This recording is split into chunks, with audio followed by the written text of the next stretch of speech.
Marginal costing എന്ന് പറയുന്ന ചാപ്റ്ററിന്റെ അവസാനത്തെ പാർട്ടിൽ വരുന്ന അപ്ലിക്കേഷൻ ഓഫ് മാർജിനൽ കോസ്റ്റിംഗ് അല്ലെങ്കിൽ യൂസസ് ഓഫ് മാർജിനൽ കോസ്റ്റിംഗ് എന്ന് പറയുന്ന പാർട്ടാണ് നമ്മൾ ഇന്നത്തെ ക്ലാസ്സിലൂടെ ഡിസ്കസ് ചെയ്യുന്നത്. അപ്പോൾ നമുക്ക് നേരിട്ട് ക്ലാസ്സിലേക്ക് പോകാം. അപ്ലിക്കേഷൻ ഓഫ് മാർജിനൽ കോസ്റ്റിംഗ് എന്ന് പറയുന്നതിൽ ഒന്നാമതാണ് മേക്ക് ഓർ ബൈ ഡിസിഷൻ എന്ന് പറയുന്നത്. അതായത് മേക്ക് ഓർ ബൈ ഡിസിഷൻ എന്ന് പറയുന്നത് നമ്മളൊരു പ്രൊഡക്റ്റ് ഉണ്ടാക്കുന്നത് നമ്മുടെ സ്ഥാപനത്തിൽ നിന്ന് ഉണ്ടാക്കുന്ന സമയത്ത് ചില സമയത്ത് ഹൈ കോസ്റ്റ് ആയിട്ട് വരുന്ന സമയം ഉണ്ടാകും. അത്തരം കേസിൽ നമുക്ക് പ്രൊഡക്റ്റ് പുറത്തുനിന്ന് വാങ്ങിക്കലായിരിക്കും നല്ലത്. ഇപ്പം ഇത്തരത്തിൽ ഒരു പ്രൊഡക്റ്റ് സ്ഥാപനത്തിന് ഉള്ളിൽ നിന്ന് ഉണ്ടാക്കണമോ അതല്ലെങ്കിൽ പുറത്തുനിന്ന് വാങ്ങിക്കലാണോ നല്ലത് എന്ന് തീരുമാനിക്കുന്നത് നമ്മൾ മാർജിനൽ കോസ്റ്റിംഗ് ടെക്നിക്ക് അപ്ലൈ ചെയ്തുകൊണ്ട് നമുക്ക് തീരുമാനിക്കാൻ പറ്റും എന്നുള്ളതാണ് ഒന്നാമത്തെ ഒരു യൂസസ് അല്ലെങ്കിൽ അപ്ലിക്കേഷൻ വരുന്നത്. ഓക്കെ, അതായത് ഇവിടെ നമ്മൾ ചെയ്യുന്നത് എന്താണ്, മാർജിനൽ കോസ്റ്റ് കണ്ടെത്തുകയാണ് ചെയ്യുന്നത്. സാധനം വാങ്ങിക്കുന്നതാണെങ്കിൽ അതിന്റെ പ്രൈസും നമ്മുടെ സ്ഥാപനത്തിന് ഉള്ളിൽ നിന്ന് ഉണ്ടാക്കുന്നതിന്റെ മാർജിനൽ കോസ്റ്റും തമ്മിൽ കമ്പയർ ചെയ്യുകയാണ് ചെയ്യുന്നത്. അങ്ങനെ കമ്പയർ ചെയ്തിട്ട് if the marginal cost of the component is higher than the purchase price, marginal cost purchase പ്രൈസിനേക്കാളും കൂടുതലാണെങ്കിൽ നമുക്ക് നല്ലത് എന്താണ്, പുറത്തുനിന്ന് ആ ഒരു പ്രൊഡക്റ്റ് വാങ്ങിക്കലാണ് എന്നുള്ളതാണ്. അപ്പോൾ ഇത്തരത്തിലാണ് ഇതിനെ തീരുമാനങ്ങൾ എടുക്കുന്നത് എന്നുള്ളതാണ്. ഇപ്പോൾ മേക്ക് ഓർ ബൈ ഡിസിഷൻ എടുക്കാൻ വേണ്ടി നമ്മൾ മാർജിനൽ കോസ്റ്റിംഗ് ടെക്നിക്ക് അപ്ലൈ ചെയ്യും എന്നുള്ളതാണ് ഒന്നാമത്തെ ഒരു പോയിന്റ് വരുന്നത്. ഓക്കെ, ഇതുമായിട്ട് ബന്ധപ്പെട്ട ഒരു ക്വസ്റ്റ്യൻ ആണ് നമ്മൾ ജസ്റ്റ് ഒന്ന് ഡിസ്കസ് ചെയ്യുന്നത്. തന്നിട്ടുള്ള ക്വസ്റ്റ്യൻ ഇതാണ്: Philips Limited finds that while it costs rupees 12.50 to make a component PS0055, the same is available in the market at rupees 11.5 with an assurance of continuous supply. The breakdown of the cost is material 5.5 each, labor 3.5 each, other variables 1, depreciation and other fixed cost 2.5, totally 12.50. തന്നിട്ടുള്ള question എന്താണ്, should you make or buy, ഈ ഒരു product നിങ്ങൾ സ്ഥാപനത്തിനുള്ളിൽ നിന്ന് ഉണ്ടാക്കുമോ അല്ലെങ്കിൽ പുറത്തുനിന്ന് വാങ്ങിക്കുമോ എന്നുള്ളതാണ്. What would be your answer decision if the suppliers offered the component at rupees 9.70 എന്നുള്ളതാണ് ക്വസ്റ്റ്യനിൽ പറയുന്നത്.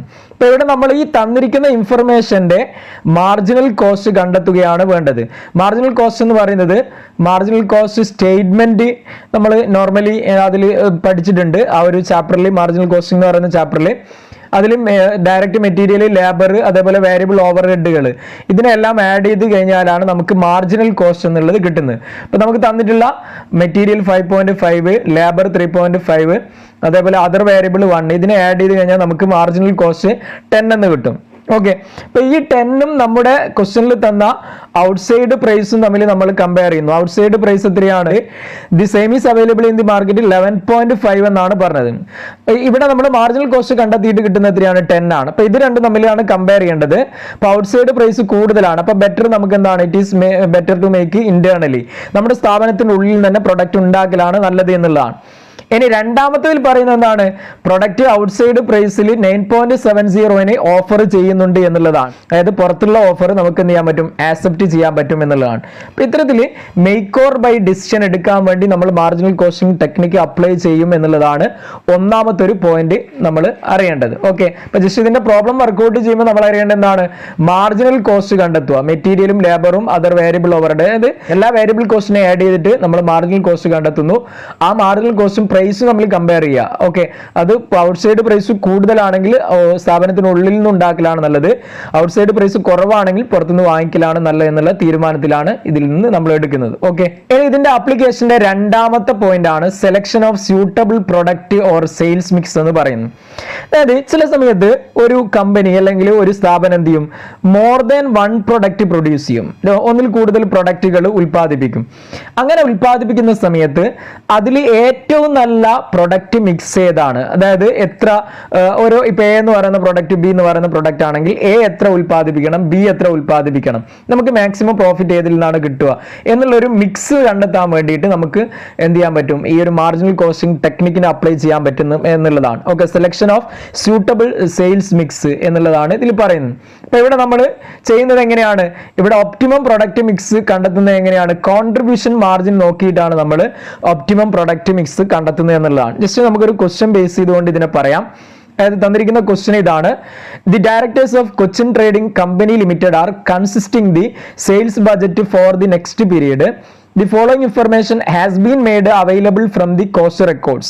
Direct material product A and product B and 2025. Direct wages at 2 per hour, 5 hours, 7.5 hours. Selling price 60, 100. Variable overhead 100% of direct wages എന്ന് തന്നിട്ടുണ്ട്. Okay. Then you are requested then fixed overhead 10,000 per annum ആണ്. നിങ്ങളോട് പറഞ്ഞിട്ടുള്ളത് എന്താണ്? You are requested to present them the management a statement showing the marginal cost of each product and to recommend which of the following product mix should be adopted എന്നുള്ളതാണ്. അപ്പോൾ ഒന്നാമത്തെ product mix എന്താണ്? 450 units of A and 300 units of B എന്നുള്ളതാണ്. രണ്ടാമത്തെ product mix എന്താണ്?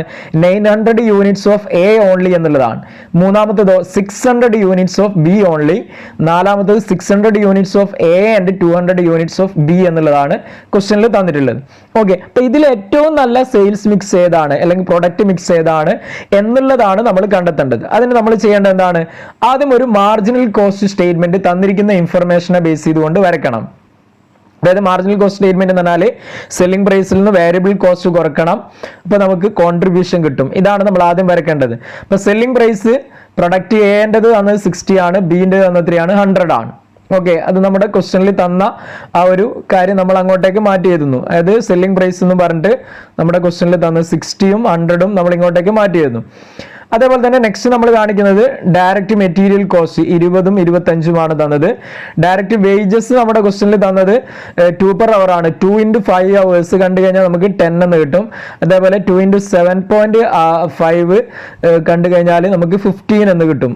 The next variable overhead പറയുന്നത് 100% of direct wages ആണ്. Direct വേജസിന്റെ 100% എന്ത് വേരിയബിൾ ഓവർഹെഡ്. അപ്പോൾ ഇവിടെ 10 ആണ്, ഇതും 10 തന്നെ വരും 100%. ഇവിടെ 15, ഇതും 15 തന്നെ വരും. ഇനി ഇതിനെ നമ്മളെല്ലാം ആഡ് ചെയ്യുന്നു. ഇതാണ് ടോട്ടൽ മാർജിനൽ കോസ്റ്റ്. അതായത് 20, 30, 40 എന്ന് നമുക്ക് കിട്ടും ടോട്ടലി. ഇവിടെ 25ഉം 15ഉം ആഡ് ചെയ്യുന്നു, അപ്പോൾ 55 എന്ന് കിട്ടും. ഇനി ഈ 60ൽ നിന്നും അതേപോലെ ഇവിടെ 100ൽ നിന്നും നമ്മൾ എന്ത് ചെയ്യുന്നു? Variable cost 40 കുറക്കുന്നു. 60ൽ നിന്ന് 40 കുറച്ച് കഴിഞ്ഞാൽ 20 കിട്ടും. ഇവിടെ 100ൽ നിന്നും 55 കുറച്ച് കഴിഞ്ഞാൽ 45 എന്ന് കിട്ടും. ഈ കിട്ടുന്നത് എന്താണ്? കോൺട്രിബ്യൂഷൻ പെർ യൂണിറ്റ് ആണ്. ഓക്കെ, കോൺട്രിബ്യൂഷൻ പെർ യൂണിറ്റ് ആണ് ഇവിടെ കിട്ടുന്നത്. അപ്പൊ ആദ്യം നമ്മൾ ഈ കോൺട്രിബ്യൂഷൻ പെർ യൂണിറ്റ് കണ്ടെത്തുക എന്നുള്ളതാണ് ഫസ്റ്റ് സ്റ്റേജിൽ നമ്മൾ ചെയ്യേണ്ടത്. അതിനുശേഷം നമ്മൾ ഓരോ സെയിൽസ് മിക്സ് കൊടുക്കുന്നു. ഒന്നാമത്തെ മിക്സ് എന്തായിരുന്നു?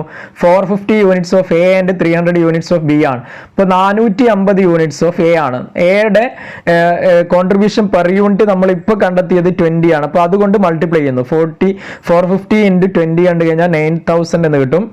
അതേപോലെ 300 into 45 ആണ് ബിയുടെ കോൺട്രിബ്യൂഷൻ കിട്ടിയത്, കോൺട്രിബ്യൂഷൻ പെർ യൂണിറ്റ്. അപ്പോൾ നമുക്ക് 13,500 എന്ന് കിട്ടും. ടോട്ടലി കണ്ടു കഴിഞ്ഞാൽ 22,500 എന്ന് കിട്ടും.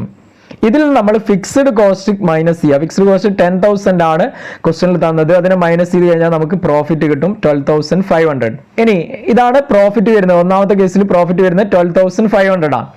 ഇനി രണ്ടാമത്തെ കേസ് എന്താണ്? Sales mix 900 units of A only ആണ്. ഇപ്പൊ കോൺട്രിബ്യൂഷൻ ഫോർ 900 units ഇൻറ്റു എന്താണ്? എ ആണ്. എയുടെ കോൺട്രിബ്യൂഷൻ പെർ യൂണിറ്റ് 20 ആണ്. അതുകൊണ്ട് മൾട്ടിപ്ലൈ ചെയ്യുന്നു. അപ്പോൾ 18,000 എന്ന് കിട്ടും. ഇതിൽ നിന്ന് ഫിക്സ്ഡ് കോസ്റ്റ് 10,000 കുറക്കുന്നു. അപ്പോൾ നമുക്ക് പ്രോഫിറ്റ് 8,000 എന്ന് കിട്ടും. ഓക്കെ, രണ്ടാമത്തെ കേസിൽ പ്രോഫിറ്റ് 8,000 എന്ന് കിട്ടുന്നു.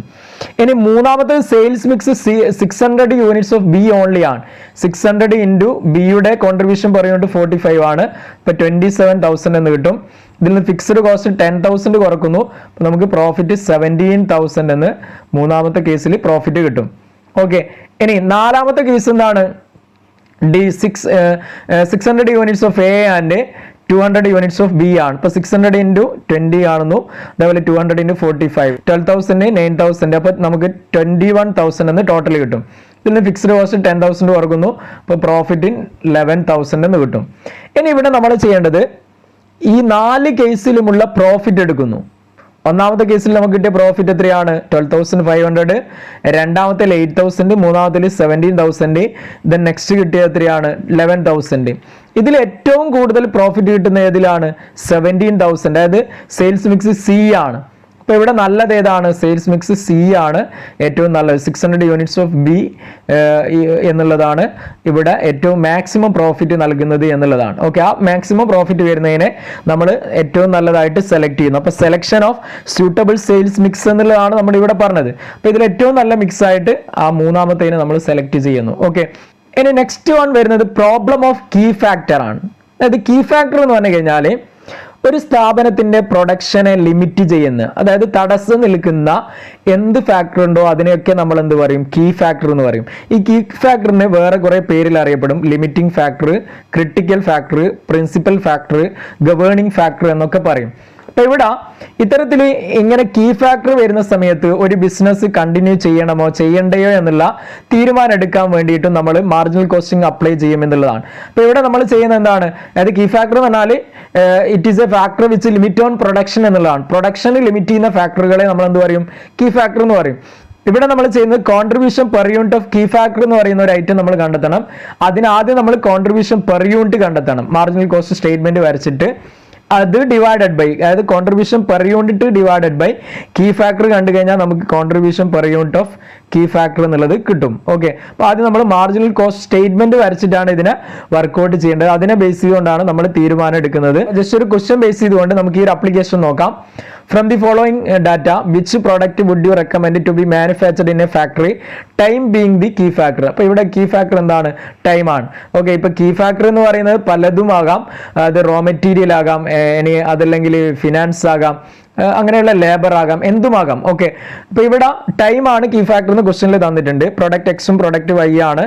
Direct material 48, 28, direct labour 2 per hour 4, 6, variable overhead 4 per hour 8, 12, selling price 200, 220, standard time to produce 2 hours, 3 hours. Okay, ഇപ്പൊ ടൈം ആണ് ഇവിടെ കീ ഫാക്ടർ എന്ന് പറയുന്നുണ്ട്. അത് നമ്മൾ ചെയ്യേണ്ടത് നേരത്തെ ചെയ്ത പോലെ തന്നെ ഒരു marginal cost statement വരക്കണം.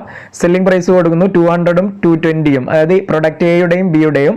Variable cost direct material 48 ആണ്, ഡയറക്റ്റ് വേജസ് 4 ആണ്, വേരിയബിൾ ഓവർ ഹെഡ് എത്രയാണ്? 80 ആണ്. ടോട്ടൽ ചെയ്ത് കഴിഞ്ഞാൽ നമുക്ക് 60 എന്ന് കിട്ടും. ഓക്കെ, ഇതേപോലെ ബിയുടെ കേസിൽ 28 ആണ്, ഡയറക്റ്റ് മെറ്റീരിയൽ, ഡയറക്റ്റ് വേജസ് 6 ആണ്, വേരിയബിൾ ഓവർ ഹെഡ് 12 ആണ്. അപ്പോൾ ടോട്ടൽ കണ്ടു കഴിഞ്ഞാൽ നമുക്ക് 46 എന്ന് കിട്ടും. അപ്പോൾ സെല്ലിംഗ് പ്രൈസിൽ നിന്നും ഈ ടോട്ടൽ, ഇതാണ് മാർജിനൽ കോസ്റ്റ് അല്ലെങ്കിൽ വേരിയബിൾ കോസ്റ്റ്, ഈ ടോട്ടലിനെ മൈനസ് ചെയ്യുന്നു. അതേപോലെ ഇവിടെ നിന്നും 220യിൽ നിന്നും 46നെ മൈനസ് ചെയ്യുന്നു. അപ്പോൾ നമുക്ക് കോൺട്രിബ്യൂഷൻ 140 എന്നും 174 എന്നും കിട്ടും. അപ്പോൾ ആദ്യത്തെ സ്റ്റെപ്പിൽ നമ്മൾ ഇവിടെ ചെയ്യേണ്ടത് കോൺട്രിബ്യൂഷൻ കണ്ടെത്തുക എന്നുള്ളതാണ്. Next contribution of key factor ആണ് നമ്മൾ കണ്ടെത്തേണ്ടത്. അത് കാണുന്നത് എങ്ങനെയാണ്? നമ്മുടെ കോൺട്രിബ്യൂഷൻ എടുക്കുന്നു, ഡിവൈഡഡ് ബൈ എന്താണ്? ഏതാണോ കീ ഫാക്ടർ ക്വസ്റ്റ്യനിൽ പറയുന്നത്. നമ്മുടെ ക്വസ്റ്റ്യനിൽ ടൈം ആണ് പറഞ്ഞത്. ടൈം എന്ന് പറയുന്നത് നമ്മുടെ ക്വസ്റ്റ്യനിൽ സ്റ്റാൻഡേർഡ് ടൈം വന്നിട്ടുണ്ട് 2 hours-ഉം 3 hours-ഉം. ഓക്കെ, അപ്പോൾ അതുകൊണ്ട് നമ്മൾ ഡിവൈഡ് ചെയ്യണം. 140 ഡിവൈഡ് ബൈ 2 hours-ഉം ഇവിടെ വരുന്ന 174 ഡിവൈഡ് ബൈ 3 ആണ് ഇതിന്റെ സ്റ്റാൻഡേർഡ് അവേഴ്സ് വന്നത്. അപ്പോൾ ഇവിടെ നമുക്ക് 70 per hour എന്നും അതേപോലെ 58 per hour എന്നും കിട്ടും. അപ്പൊ ഇവിടെ ഏതിനാണോ കോൺട്രിബ്യൂഷൻ ഓഫ് കീ ഫാക്ടർ കൂടുതൽ വരുന്നത് അതായിരിക്കും ബെറ്റർ എന്നുള്ളതാണ്. അപ്പൊ ഇവിടെ പ്രൊഡക്റ്റ് എക്സ് ആണ് മോർ പ്രോഫിറ്റബിൾ. കാരണം ഇവിടെ കോൺട്രിബ്യൂഷൻ ഓഫ് കീ ഫാക്ടർ 70 ആണ് കിട്ടുന്നത്, ഇവിടെ 58 മാത്രമേ ഉള്ളൂ. അപ്പൊ കൂടുതൽ വരുന്ന ഏതാണോ അതായിരിക്കും ബെറ്റർ എന്നുള്ളതാണ്. അപ്പൊ പ്രൊഡക്റ്റ് എക്സ് ആണ് എന്ത് ഇവിടെ നല്ലത് എന്നുള്ളതാണ്. അതായത് അതിനാണ് ഏറ്റവും കൂടുതൽ കോൺട്രിബ്യൂഷൻ ഓഫ് കീ ഫാക്ടർ കിട്ടുന്നത്. അപ്പൊ അതുകൊണ്ട് ആ ഒരു പ്രൊഡക്റ്റ് എ ആണ് ബെറ്റർ എന്നുള്ളതാണ് നമ്മൾ തീരുമാനത്തിൽ എടുക്കുന്നത്. അപ്പൊ ഇവിടെ നമ്മൾ 3 ആപ്ലിക്കേഷൻ ആണ് ഇന്നത്തെ ക്ലാസ്സിൽ ഡിസ്കസ് ചെയ്തത്. ഒന്നാമത്തെ പറഞ്ഞത് എന്താണ്? മേക്ക് ഓർ ബൈ ഡിസിഷൻ ആണ്. രണ്ടാമത്തെ selection of suitable sales mix ആണ്. മൂന്നാമത്തെ പറഞ്ഞത് പ്രോബ്ലം ഓഫ് കീ ഫാക്ടർ ആണ്. ഓക്കെ, ഇനിയും കുറച്ച് ആപ്ലിക്കേഷൻസ് കൂടെ ഉണ്ട്. അത് നമുക്ക് നെക്സ്റ്റ് ക്ലാസ്സിൽ ഡിസ്കസ് ചെയ്യാം. വീണ്ടും പുതിയൊരു ക്ലാസ്സുമായി കാണാം. Thank you.